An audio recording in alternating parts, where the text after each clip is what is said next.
Welcome, podcast listeners. You are here with your host, Mr. BudgetPedalChap. This is episode number 279 of the Fret Talk podcast. You are here with me, Budge, the guy who talks about budget pedal. I don't even know what I'm doing there. You're also joined by Mr. Matt Quine. Say hi, Matt. Hi, Matt. Yes, Yay. we definitely did it. Definitely. Yeah. He did the thing. Right. This is definitely the start of a podcast and not the second start of a podcast. Because why would it be the second start? I don't understand. No. We do this far too often for us to have fucked it up. I say us, me, to have fucked it up. So yeah, this is take number 2. We didn't get very far, don't worry. You haven't missed out on anything. So we did talk about how fucking cold it is. Really cold. It's fucking freezing. I wish it was warmer. I don't often say that in the summer. I don't wish it was cold. I always wish it was colder. Yeah. Normally in the winter, I don't particularly mind, but it's gone too far this year. It's gone too far. Yeah. You've done it. You've done it this year. Yeah, it's one of those where you stand outside the door and it's breathtaking, isn't it? It hits you. It never warms up enough. Like, I walk to the shop to get my lunch every day, and I can still see my breath at lunchtime. Like, it gets to maybe 3 degrees. That never happens over here. Like, I live on the coast on an island that is surrounded by water, and generally that means that even when it's frosted overnight, it gets up to like 5 or 6 degrees. But like, it's been getting down to like -4, -5, and just never warming up. And like, so you're either in centrally heated homes or you're in a air-conditioned heated office, which never really warms you properly. And I just feel like I'm cold all the time, unless I'm in my bed under duvets in pajamas. And I never wear pajamas either, but I'm wearing pajamas because it's so fucking cold. I've not got to that point yet. I'm still sans pajamas, but give it time. Yeah, I'm currently in a dressing gown and a massive fucking fleecy hoodie. So I don't think I can comment too much on this. But yeah, I was in an office today, and there was the radiator was definitely on. Like, I could feel that it was on. It was quite a small radiator, but again, it was a small office, so proportionally should have been fine. Yeah, and I had to put my jacket on. So yeah, it's just horrible. Yeah, not good. Makes me cranky, and I think it makes me tired as well because I'm expending a lot more energy. Yeah, like trying to keep warm so that I'm. Yeah, I think I'm more tired than I usually are, which makes me cranky. It also doesn't translate particularly well to a podcast where I'm supposed to be upbeat and talking. Yeah. But there you go. You get what you get. Right. This is. You get what you pay for.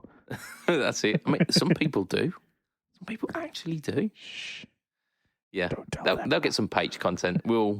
I'll take an espresso before that. Yeah, okay then. Definitely fucking will not. Right, so as we usually do, what have we been up to this week, Matt? What have we been up to? Well, as I haven't said before yet, I've been tearing my cuticle off on my pick hand because Dunlop have changed the size of the Jazz 3 pickups, and I'm sure most people don't give them flying monkeys. But when you've used the same plectrum size for 10 years and it's suddenly about 3 mil shorter, your entire playing is completely off.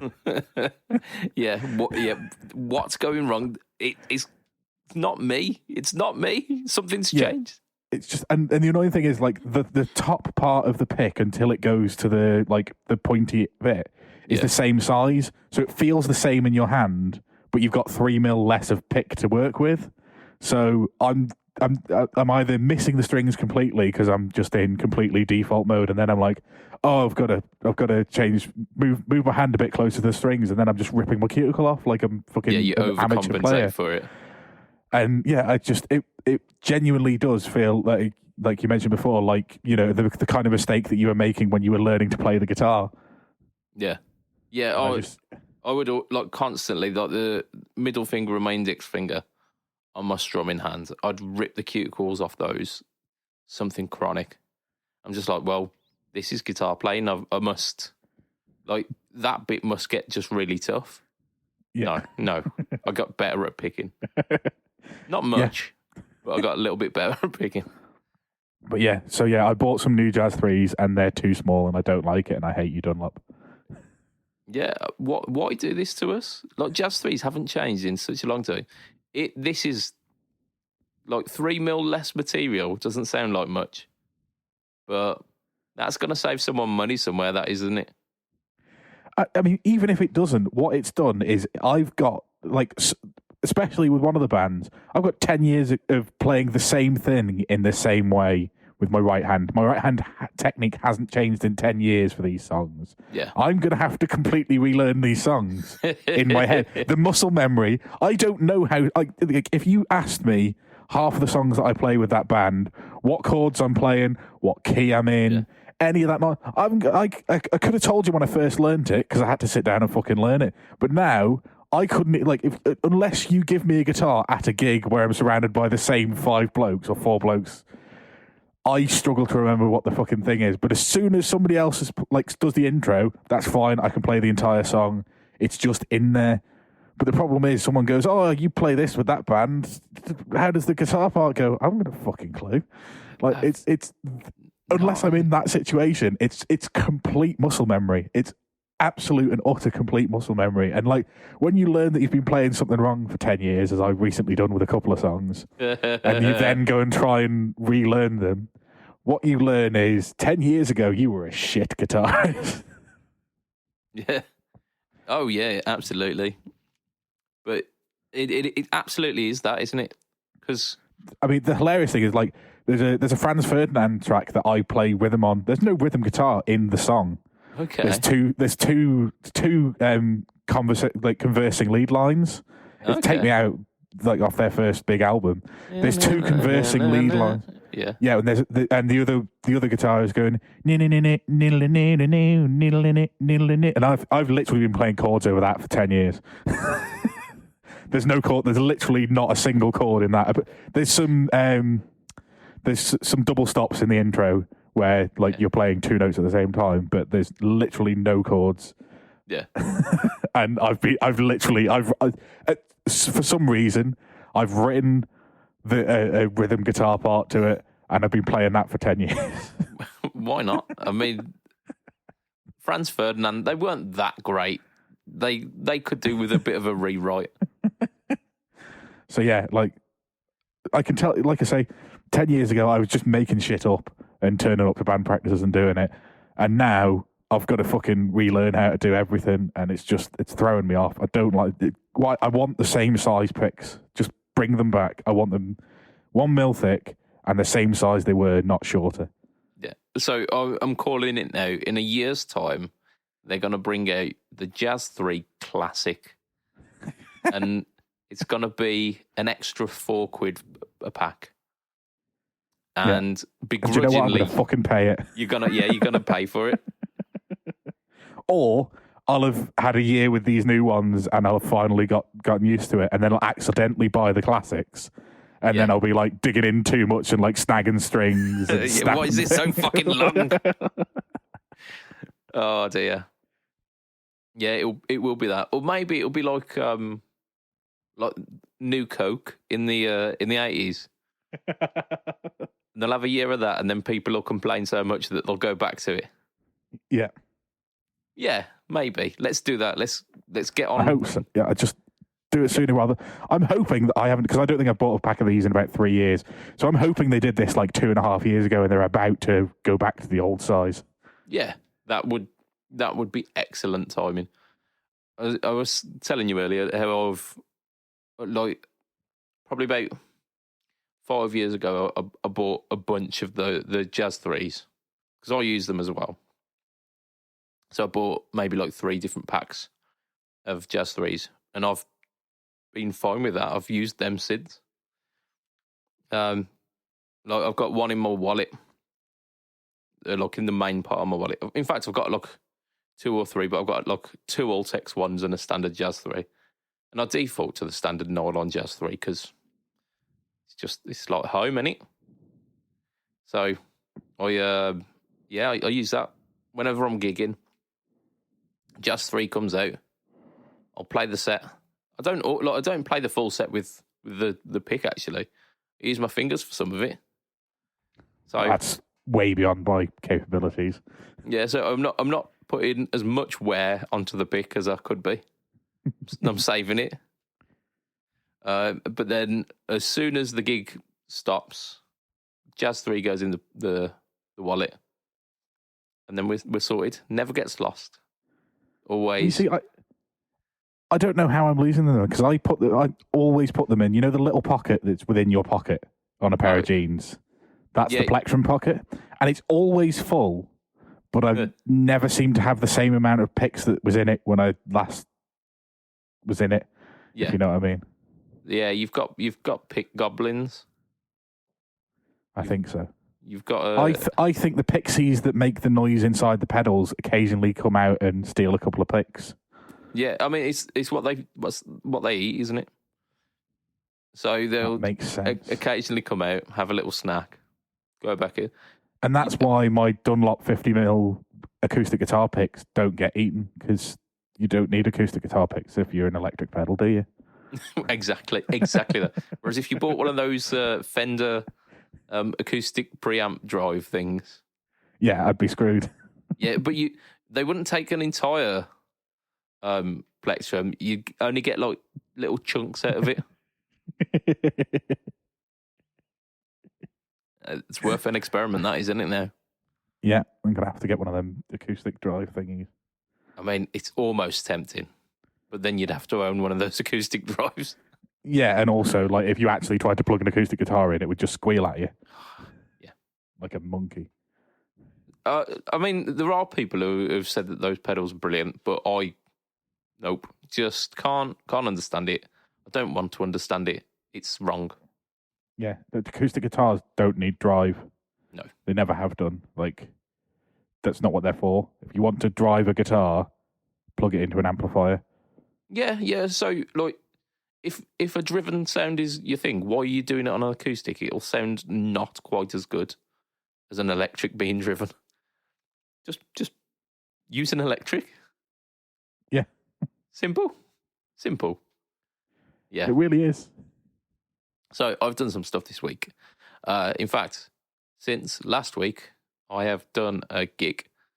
I did a gig at a place where the electrics were not good. They were not good at all. So yeah, we've all been there. Yeah. So got to this pub, got there quite late as well because the route that I took was not particularly good. But that is a story for another time. So I got there a little bit late. Like, everyone had set up, and they just went, "Oh yeah, you're in that corner. Like, power's there. Set yourself up." Plugged in, got my guitar on and tuned and whatnot.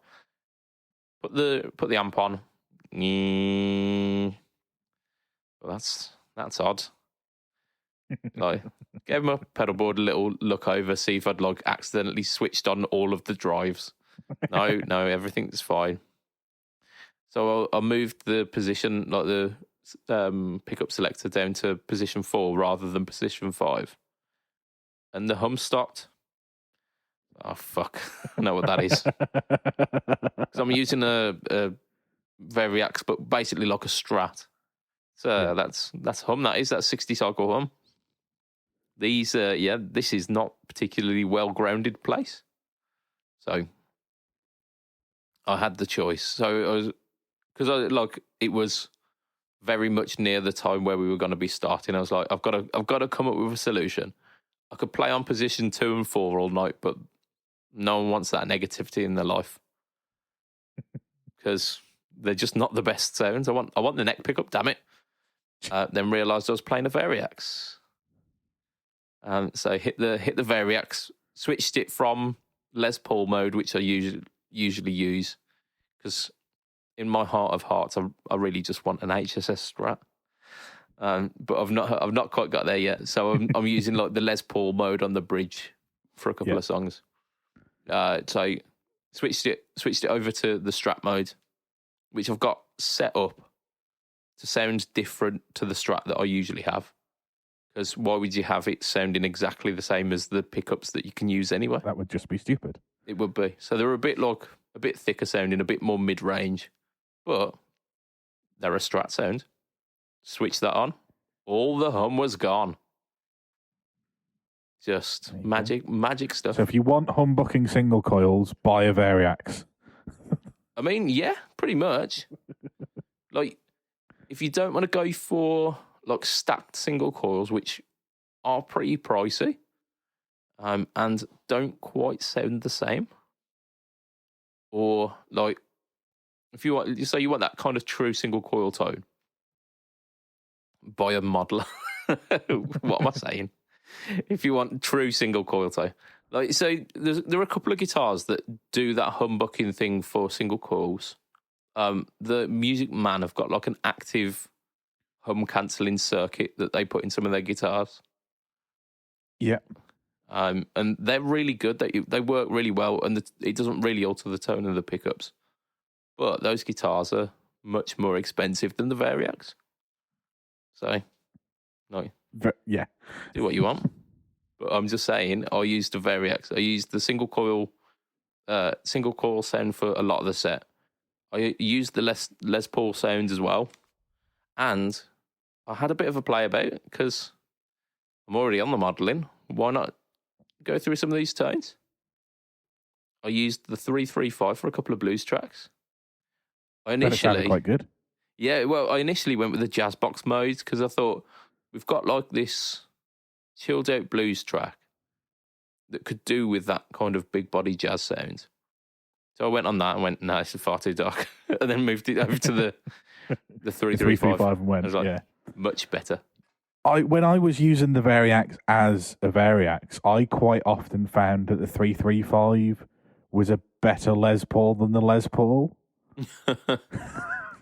I've done almost the opposite with the 335, is that I found that the 335 was a bit too nasal, because it's like the pickups in the 335 model are a bit like a bit more path sounding, whereas the Les Paul's a bit more modern, like what you get from a... and I think that's probably what I probably mean is the 335 sounds like it's got paths in it, whereas because there's no like metal guitar in there, the Les Paul sound in the Variax is a bit catering towards the metal people. Yeah, it's a bit hotter, isn't it? It's not a vintage. It's not like a 59 reissue Les Paul, is it? No, it's a modern Les Paul. Yeah, I'd say like your kind of modern standard where it's a bit hotter, like a Burst Booker kind of tone. It's got the warmth. It's a bit hotter. It sounds like a Gibson, and that's exactly what the Les Paul mode does, which is why I use it, because it's got that kind of raucousness. Yeah. So whenever I switched to the 335 mode, I was always just not quite in love with the tone, because it was a little bit too nasal. So it didn't quite fit with the sounds that I was pushing through it. So what I did, in position 1, 3, and 5, I've put bridge pickup of a 335 body, but with the Les Paul pickups. Then like the middle position and then the neck position doing exactly the same thing. And it sounds more like a modern 335. Okay. But then I've got 2 and 4 as the original ones. As opposed to 2 and 4 being the P90 version, which I think they are in the standard. Yeah, I think it was like the Epiphone Riviera or something, wasn't it? Or Casino, maybe. Yeah, I don't know. Is it? I think it's is it the Casino that's got the dog ear P90s in? Yeah, there's a couple of models. The Riviera is definitely one, but I think that's a triple. Yeah, I think it's but yeah, whatever it is, yeah, it's the Epiphone with the 2 P90s, which I think is what the default is on the 335 sound or whatever they call it. Yeah, so fuck that off. Just get rid of that. Because I've got in the Les Paul mode, again, I've taken out the mini humbucker sound and replaced that with Les Paul with P90s. So, kind of similar tone.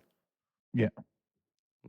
But yeah, I've tailored the Variax tones to suit me quite well. Like, I completely got rid of all of the Rickenbacker tones. It's like, I'm never going to use these. These are shit. And I To be fair, I did use the Rickenbacker sound on a Beatles track from one of the early Beatles records once. It sounded fine for that particular situation. Yeah. Don't know where else I'd use it.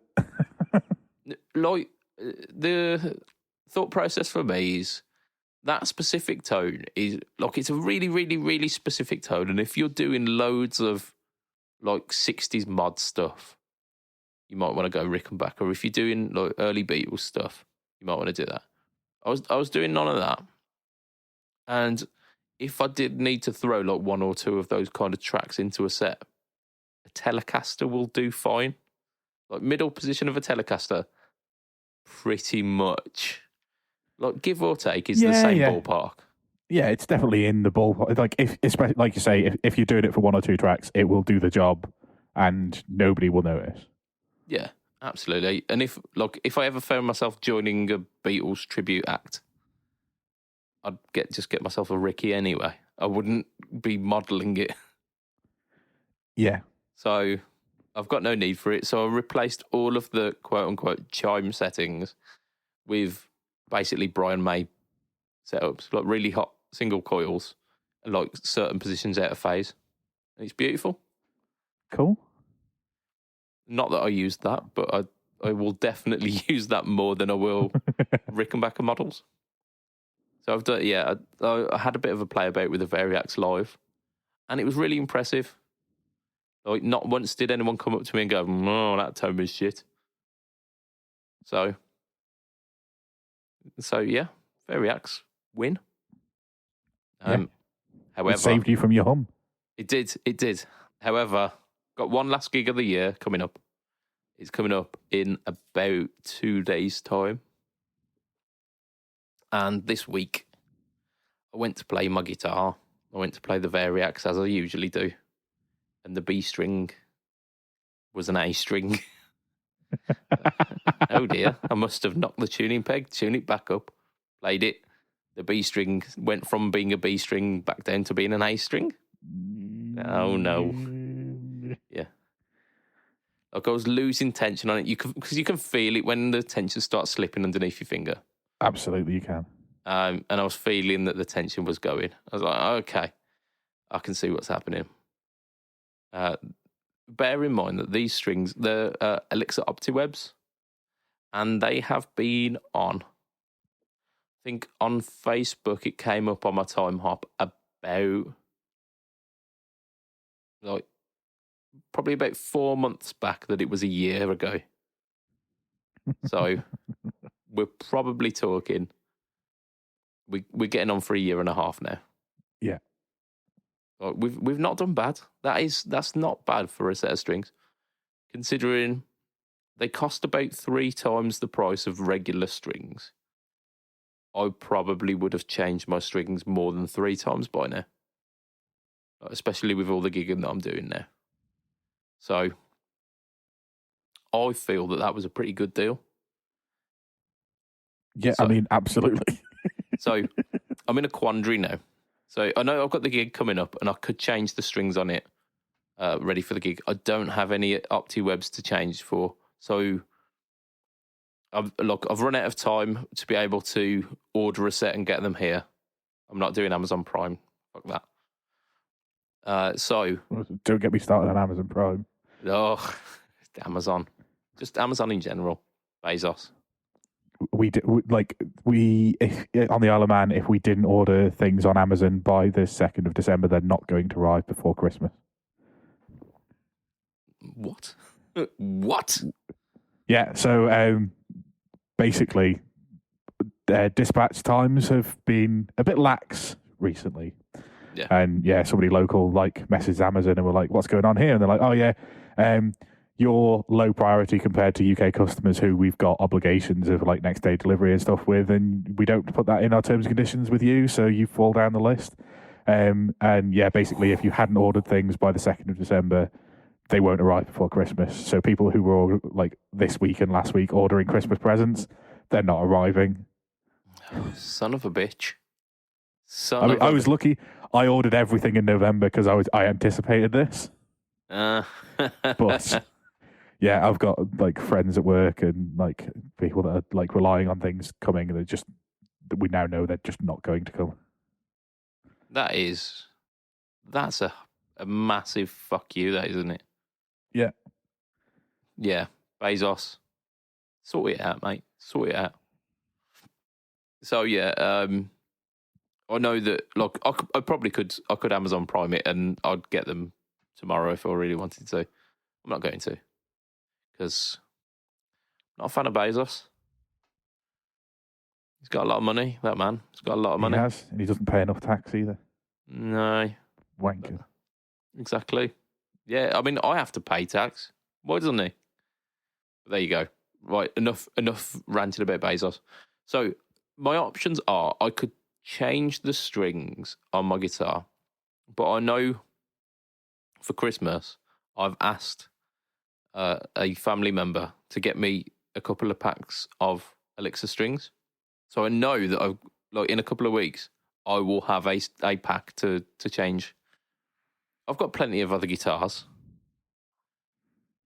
They're not quite like the Variax is home for me. It's the guitar that I've only ever gigged with this band with. So I am reluctant to not do that. But I think we're gonna do it. It's got to be done at some point. You've got to break that streak at some point, because what happens if you are crossing the road with your Variax and someone runs you over and you're fine and the guitar's not? You're going to have to do it at some point. You're going to see a grown man cry is what's going to happen. Yeah. I mean, look, Variaxes are not, they're not that elusive, and it's not all of that, how do I put it? Like, the guitar itself is not, it's not that unique without trying to put it down. Like it's basically, it's a Pacifica, isn't it? And I could walk into a guitar shop, maybe, and get one tomorrow if I really wanted to. So I mean, if you really wanted to, you could get a HSS Pacifica, which is basically what you use that as. Yeah. Only it's an SSS. I saw a like Korean made HSS Pacifica going for £85, very local to me about a month ago. And I should have bought that. I should have bought that and just said, fuck the Variax. I'm going like Bob Dylan goes electric, but I'm going without Variax modelling. But I would have had that problem where I would have only been able to use the humbucker during a gig because the single coils would still be noisy. Yeah. So, I don't know. But yeah, so chances are I'm probably going to use my old number one LTD telly. And it's a big, chunky boy. Like, it's a heavier guitar. I played it at practice and my back was hurting a bit. So it's a little bit Les Pauly in that sense, and also in the sense that it's got really hot pickups. So it sounds really big and fat. Nice. Yeah, like a fat telly sound. So, look, all the other tellies I've got sound like tellies. They're like thin, brittle. They've got a mid-range characteristic in the bridge, but it's still like twangy and like you'd expect from a telly. That one defies all like telly logic. It's made of the same material. I think it's an alder body and a like maple neck with rosewood board. It's a Seymour Duncan quarter pounder, which is a bit of a hotter pickup, and a DiMarzio Twang King. I think it's way. I think it's something to do with like the capacitor that's in it. Because I bought like a preloaded like wiring loom from, I think it was Axis R Us back when they were a thing. And I think they might have put like a really chunky capacitor in it so that it accentuates a certain like mid-range character. Because these pickups, it sounds like humbuckers, but it's single coils. So Nice. Maybe I'm going to do that this week. I do love that guitar. It's just inspires you to play big chunky tones. So we'll like by next podcast I'll let you know. We'll find out how it goes on the. I assume what's going to be the mega cast, the Christmas mega cast. The Christmas megacast. Yeah, it probably will be now that you've mentioned it. I think we need to do that next week because that'll be the one that releases on Boxing Day. Is that when it will release? So this one will release on the 19th, which means the next one will release on Boxing Day if we release it on the Monday. Oh, yeah, we'll do that. We'll definitely do that.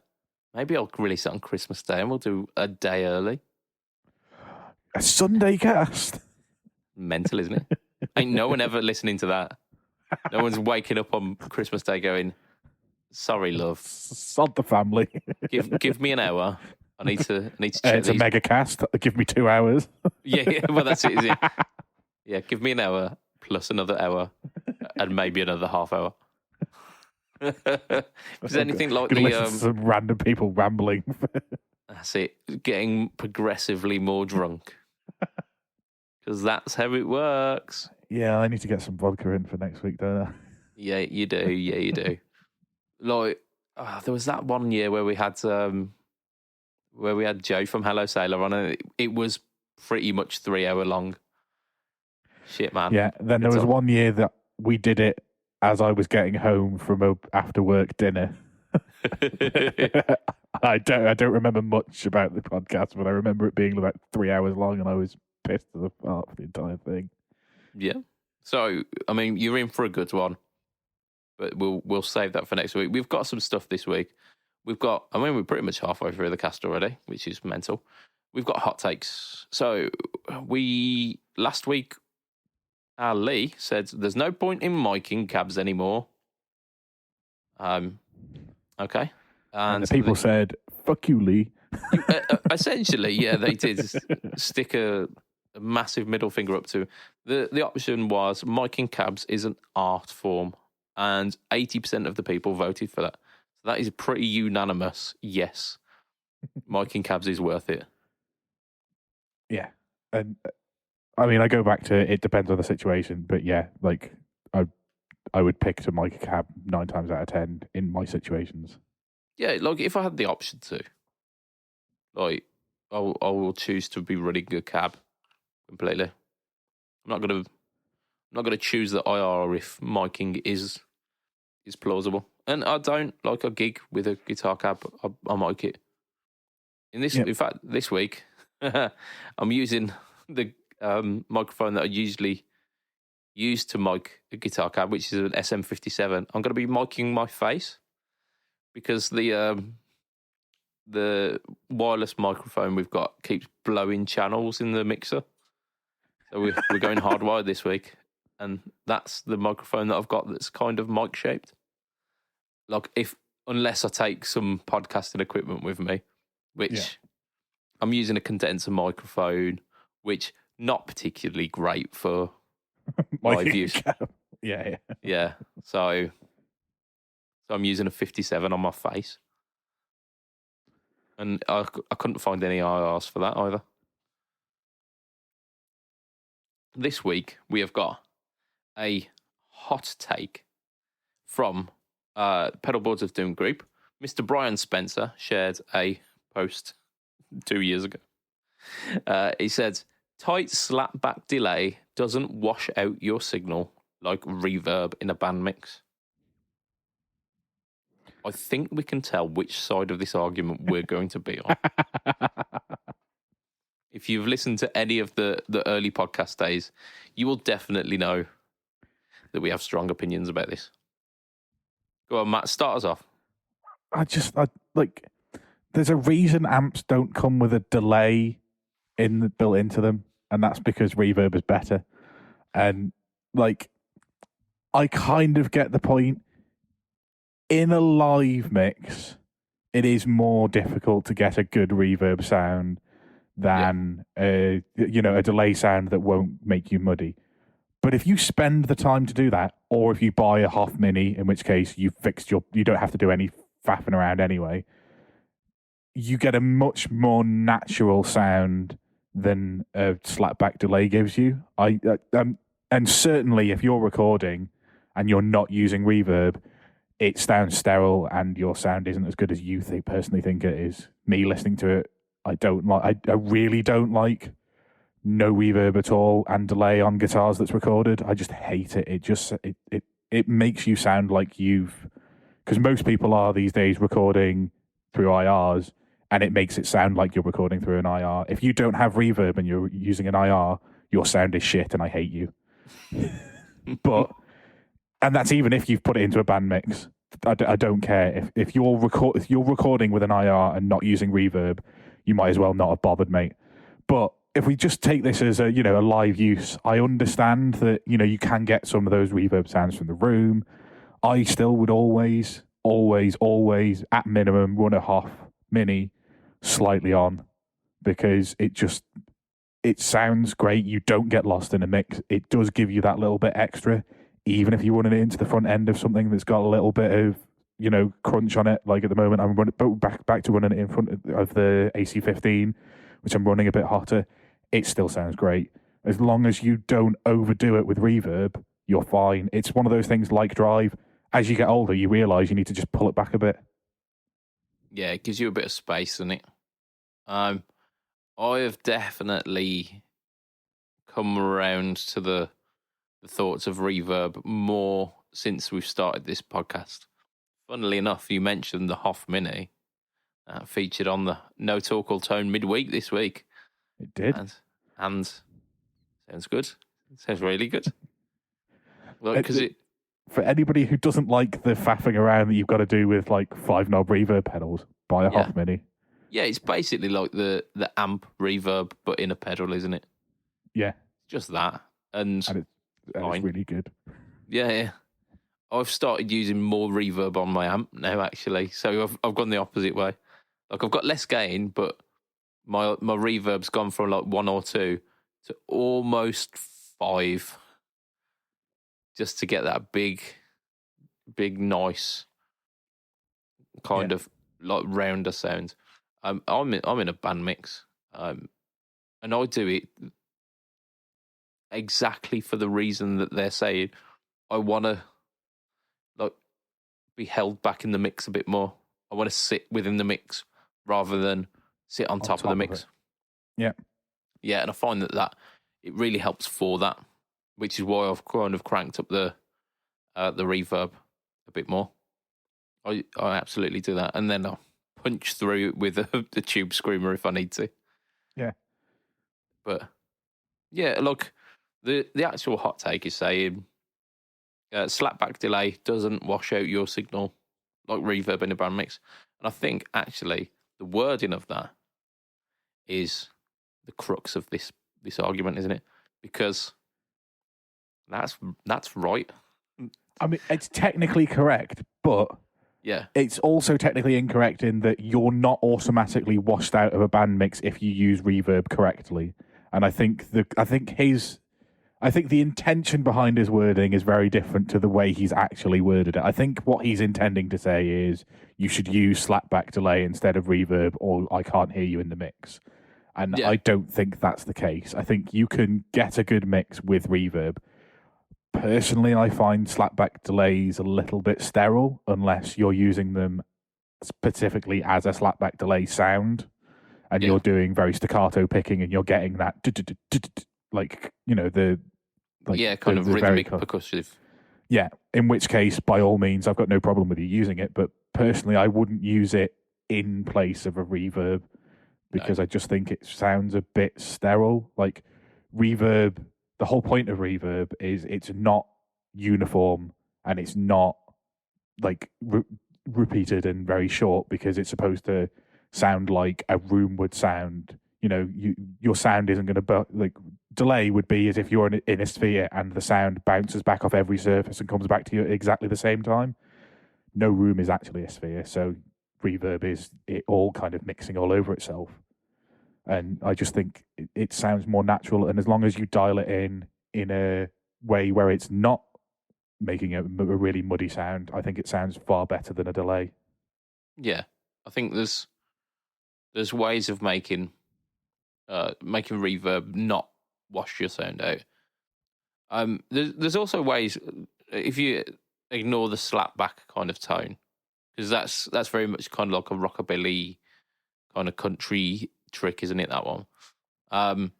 There's ways of like dialing in a delay tone to be almost kind of like faux reverby as well, where you've got like the mix of the delay is quite low and the repeats are not particularly long, but it adds that kind of that same ambience. I think, yeah, like there's merit to each side of this argument, which is the beauty of a good hot take, isn't it? It is, and like I do get your point, but at the same time, what you're talking about there, you'd have to use an analog delay, because if you use the digital delay, like you can tell straight away it's a digital delay. And if you're using an analog delay, what's happening is your repeats are becoming muddier and muddier, in which case you're basically using reverb anyway, because the repeats are just like starting to mix in with each other and starting to go over the top of each other, and that's exactly what a reverb pedal does. So what you've done is you've turned your delay pedal into a reverb pedal. Yeah, it's like it's a slightly more pronounced reverb, isn't it? Yeah, it's a reverb that you've got a different level of control over than what you would do on a standard reverb pedal. I mean, what we really should be thinking, and this is one of my favourite gifts, the tiny little girl. Why not both? Why not both? And yeah, that is the obvious answer is run a reverb on a kind of a low amount, and if you want more ambient sounds, add delay in front of that reverb so that all the trails have the same amount of reverb on, and you've got a bigger sound that sounds natural, just like your small sound does. Absolutely. So we've changed the hot take. So the answer to the hot take is neither, both. Yeah. I think we've really grown as people here, Matt. Is that at the start of this podcast, some 4 or 5 years ago, we were at each other's throats saying, delay's the best option. No, reverb's the best one. And now we just want both. We've really matured, haven't we? I've actually got a delay pedal on my board now. I've got a Hoff Mini. Like it's full circle. It's beautiful. It's a beautiful moment. I mean, we will still make Willy jokes. And of course we will. So we're not completely matured. And in fact, actually, coming up on the news, we're definitely going to be talking about some gross fucking things. Well, I mean, like, if we're going to go down this, like, have you seen that Aldi have made Nice Biscuits 69p now? Nice. Somebody sent me a photo of it this week. They know what they're doing. They knew exactly what they were doing with that. Indeed. So, our hot take, just to recap, is tight slapback delay doesn't wash out your signal like reverb in a band mix. Do you agree? Do you disagree? You need to go in the Fret Talk podcast group and cast your vote. We got some good volume of votes. I think it was over 100 votes for the last one. This one it's as controversial, if not more. Definitely for us, either way. But yeah, get in that podcast group. Get your say.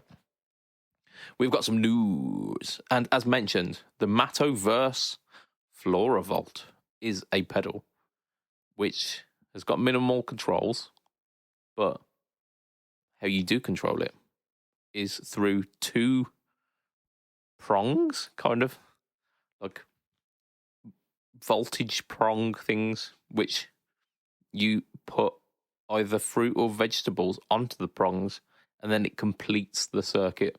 A little bit like the Ranger Effects mini bar. I was about to call it cum bucket then. I mean, that's what it is. Let's be fair. Everybody's calling it the cum bucket or the piss bucket.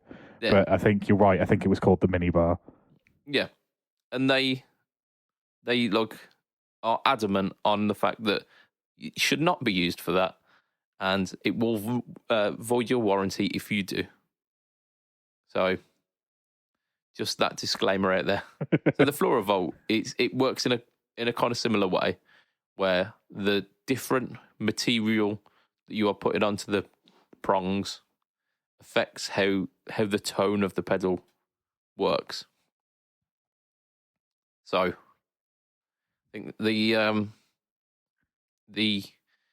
photos for it were showing a potato and we're showing an apple being used. We're like, those are your basic bitch pedal tones, aren't they? There, like your potato. If you're thinking, it's got to be a tube screamer, hasn't it? It's got to be a tube screamer.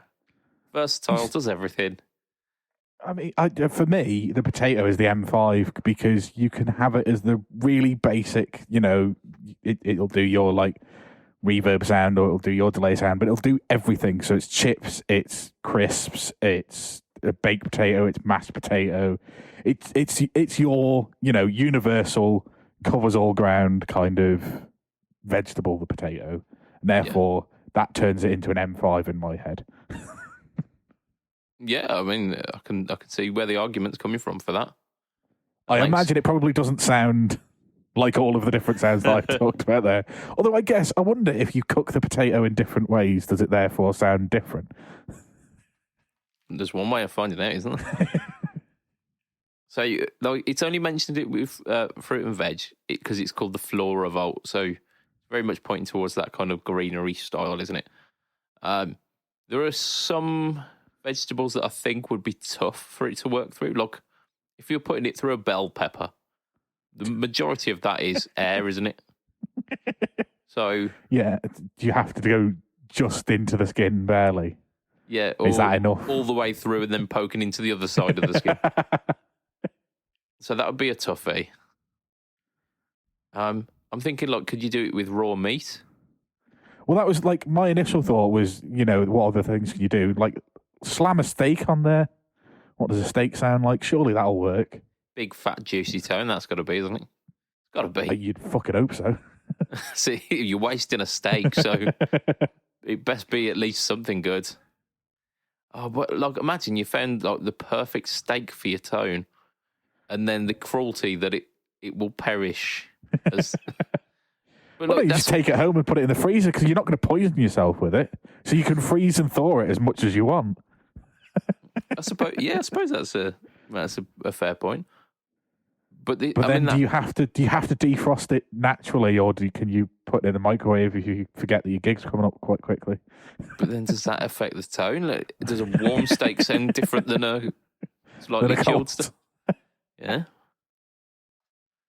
But like, I mean, that's the problem with anything, isn't it? Really, like all food is perishable. So if you find the perfect tone in a certain item of food, then is it a case that will? Like, you're never getting back to that. Yeah, all good things will come to an end. Will your tone degrade as it perishes? I mean, what happens if it improves when as it perishes, and then you have to have a mouldy potato on your pedal board? Oh man, that's the fucking grossest. Yeah. Also, what happens if you use a segmented fruit and you're in two different segments? So if you use a clementine and you slam that on there, but you like have the like one segment on that side and one segment on this side, does that connect? Is that connected enough? Or do you have to rotate it so that you're in two parts of the same segment? Yeah, and how do you do that without opening up the fruit itself? Yeah. I mean, I suppose you look where the top and the bottom is, don't you? Yeah, but even then, like you might go between. In which case, you're not even in the fruit anymore, or are you in the fruit? Because you're inside the skin, but you're not inside the fruit. If you accidentally slam it right between two segments, are you in the fruit? Are you not in the fruit? Are you hearing the fruit? Are you hearing the skin? Are you hearing the skin of the segments? That real skin tone. Yeah, do they sound different? Do the segments sound different than the actual skin? Who knows? And like, how about if you were doing it into a pomegranate? Like, there's absolutely no way of getting two bits of pomegranate, is there? Like, who has patience for a pomegranate? Just hands up. No, I can't be arsed with it. No, I mean, they don't taste as good as the effort you have to put in to eat them. Yeah, absolutely not. I mean, they're all right. It's like, oh, this is interesting, but it's not. My gosh, this is the best thing. If it tasted like if it tasted like steak, like tiny little droplets of steak, you'd be like, actually, yeah, this is worth the effort. No, it's not. What's the grossest thing?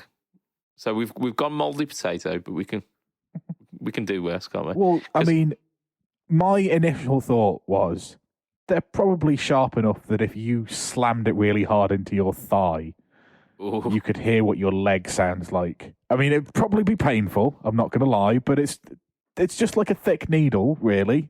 Yeah. So what does my thigh sound like? My living, breathing thigh. Does it sound different if I move my leg whilst it's embedded in my thigh? Yeah, can I flex and get different tones? Is it? Yeah. Does that turn it into a wah pedal if I start wiggling my leg?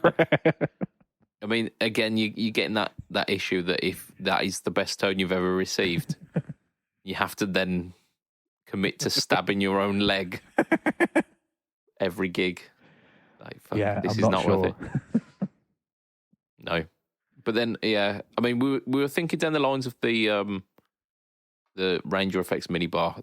Like the obvious things that came up with that was jizz in it, which you can't do if it's two prongs. You just can't do that. You'd have to have your own receptacle that you could attach to the prongs, and that it's getting complicated now. So you might as well just go for the minibar. Again, piss, but shit is a solid. I mean, depending on what your diet's like, shit is a solid substance. Yeah, you could prong shit. Yep. Yeah. Would you want to? Does this mean are you curling a fresh one out every gig? Yeah, that's it. Yeah. And like, as a set starting, lads. Hang on a minute. Let me drop my trousers. That's it. Yeah. I've made sure I've filled up before the gig. I've got a full stomach, so we just need to wait. I'll get a fresh one, and then we'll start the set. Who's coming to that gig? Who's coming to the gig where the guitarist lays a fresh shit? And then massages it into one of his pedals. That's it, yeah, just flunk. And then, assumably, plays the rest of the set with a half shitty hand. Like,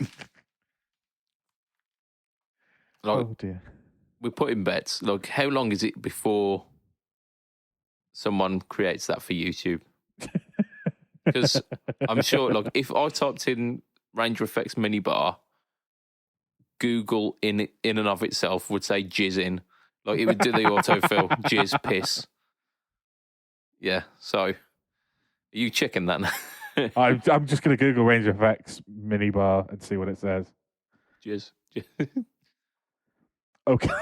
Okay. Number 3, I think, is going to say liquid analyzer. However, it says liquid for me, anal. Ranger Effects minibar, liquid anal. I mean, we've all been liquid on that. Analyzer. There we go. Pedal. There's no autocomplete that is inappropriate. No, there's no. I mean, I wonder if that's because Google. Yeah, it might filter it already. But I could almost guarantee that if you went on YouTube, it wouldn't take very long before you could find Ranger Effects jizzing pedal, Ranger Effects pissing pedal.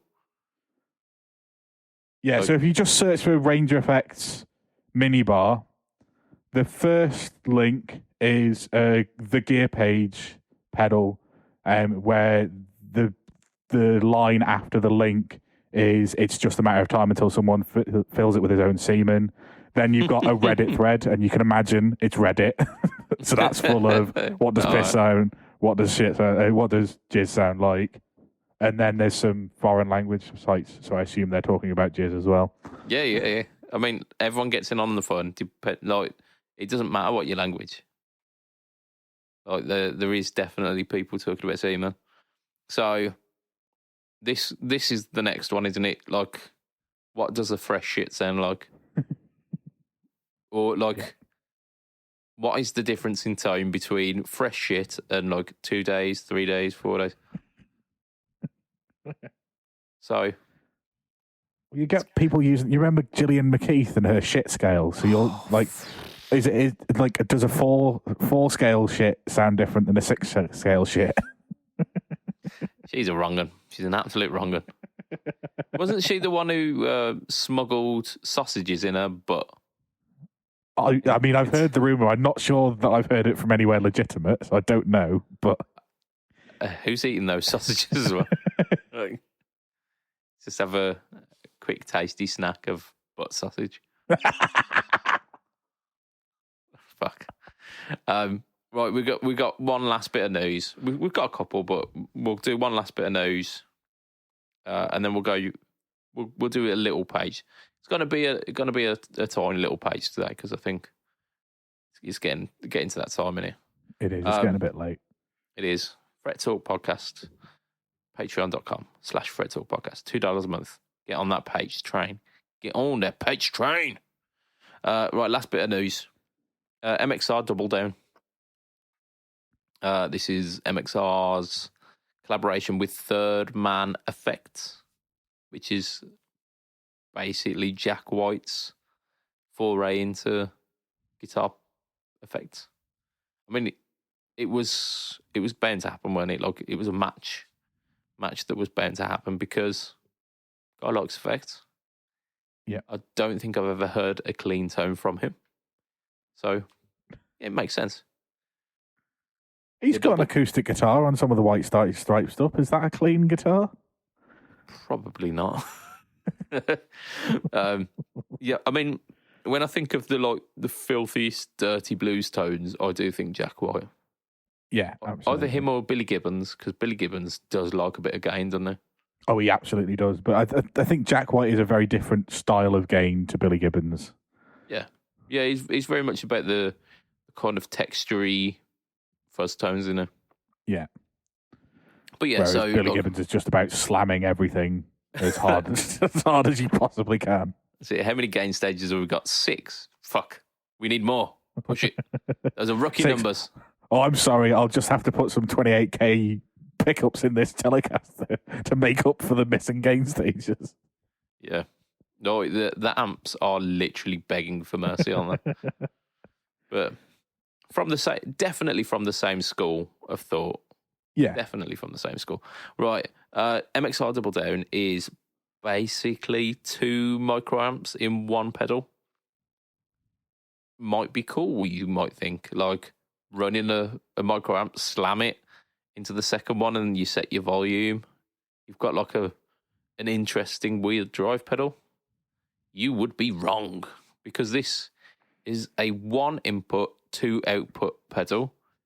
The 2 volumes for the microamps are for the independent channel. So you've basically got channel A volume, channel B volume. This is basically just a fancy blend box. Which it's an ABY, but just the Y bit, right?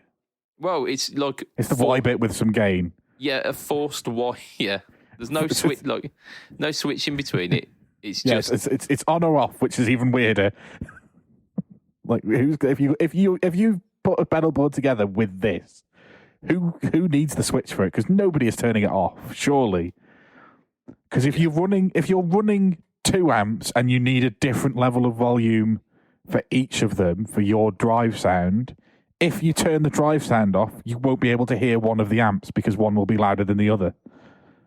So what's the point in the switch? Also, like, there's no way Jack White is actually running this because, like, I understand he uses a bass amp and a guitar amp for a lot of his stuff because he likes his octave shit. There is no way on earth that he's not running a proper ABY pedal that's got ground lift, that's got phase shift, and all of that stuff, because you need it to gig live, because especially if you're doing like a festival where the power is on a generator, you're going to come across some phasing issues, you're going to come across some grounding issues. So there's no way on earth that he's running something like this. This is basically an AHS Switchblade Plus, but with some volume control and without the ability to go A or B. I really don't get it. Like, just buy 2 microamps and a fucking switcher. Yeah, it's it's a real strange thing, isn't it? Like, if you are using it as like a junction box, like a switchable junction box, I don't know, because if you switch the switch off, you're still running both outputs, surely. Yeah. So the only thing that the switch does is basically adds more adds more volume, because the micro amp is not a gainy thing. It's not particularly gainy. No, anyway. it's a boost pedal, really, isn't it? Yeah. Like, if you really slam the shit out of it, you can get a bit of gain, but it's there to... Look, it adds a little bit of EQ, I suppose. Yeah, but it's one of those always-on pedals for a lot of people, isn't it? It's the thing that adds a bit of colour to your amp, which, I've got no problem with, but if you're running this with one side different amount of gain or volume, whatever you want to call it, to the other, if you turn it off, surely one of your amps is quieter than the other? Yeah, or you're running both of them at unity volume to start off with, and then when you engage it, one's louder than the other. Yeah. So, or you've got them both set at the same volume, in which case, why not buy one MXR pedal and a separate ABY pedal? I just don't understand. Maybe we need Jack White to explain it to us, because I don't get it at all. Yeah, so here's an open invitation to you, Jack White. Yeah, come on the podcast and explain it to my face. Just why? Just why?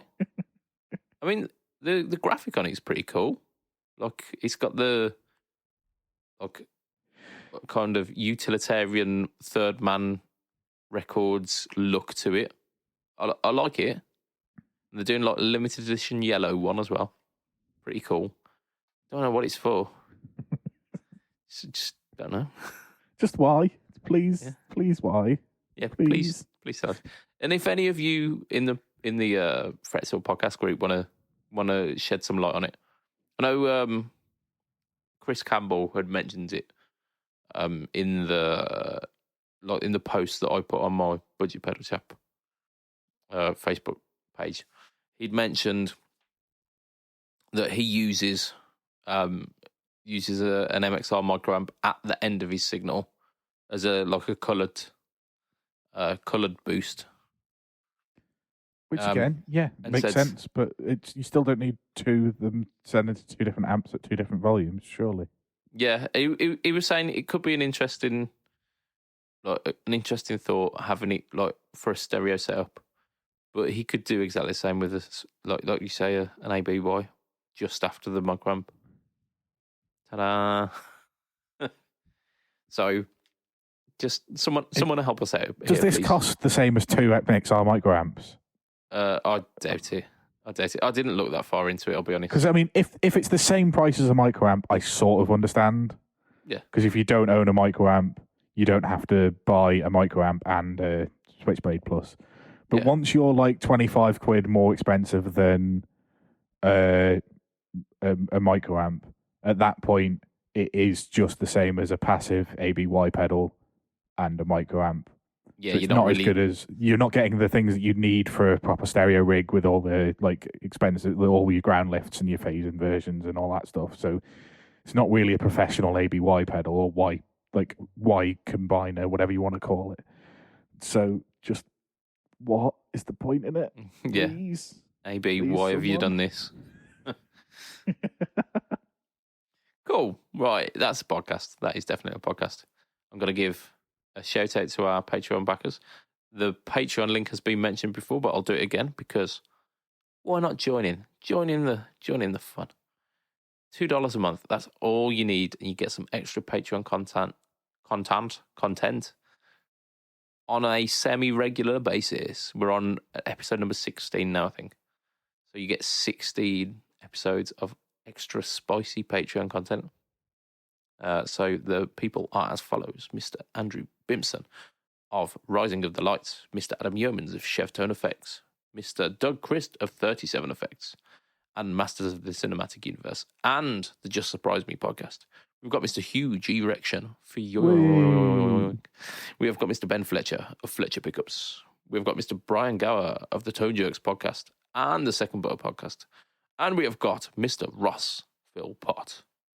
Booyah! Those are our Patreon backers. If you want to find me online, you go facebook.com, instagram.com, youtube.com/BudgetPedalChap. YouTube.com is the home to the No Talk Tone series, which this week featured both the Hoff Mini and is featuring the first of the K-Line G series pedals, the Timberwolf Vibrato. Wee. That's exactly what it does. And Matt, you don't have to watch the video now. Just done the demo, have you? Yeah, that's it. I could do that on TikTok, couldn't I? Just guitar effects as done by my mouth. So Matt, where can we find you? Yeah, so it's Heel_MattQ at Twitter and Instagram. And probably the easiest thing to do is just post in the Fret Talk group on the on Facebook. I use Facebook more than anything else, and I'm almost certain that Twitter's not going to be a thing in the next couple of months. So, it is very much imploding, isn't it?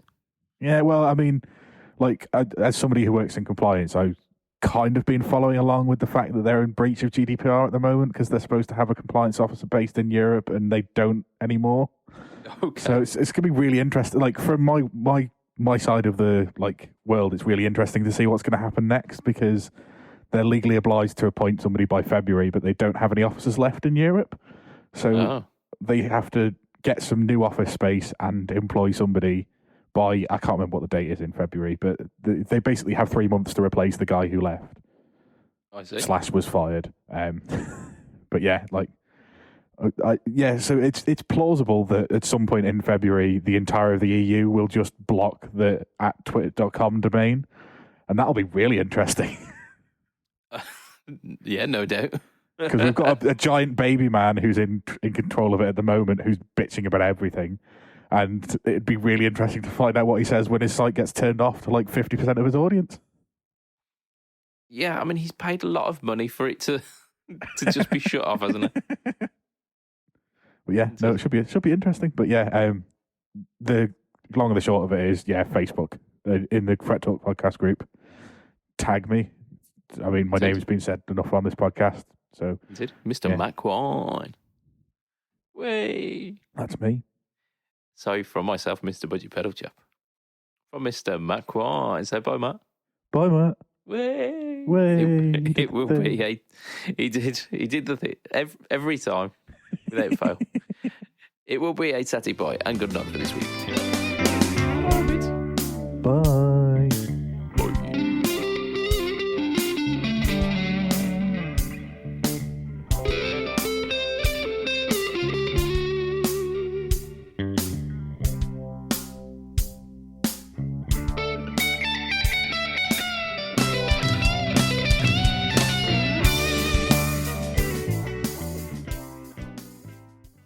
Did you hear about the 2 thieves who stole a calendar? No. They both got 6 months. Way. It's not good. It's not good.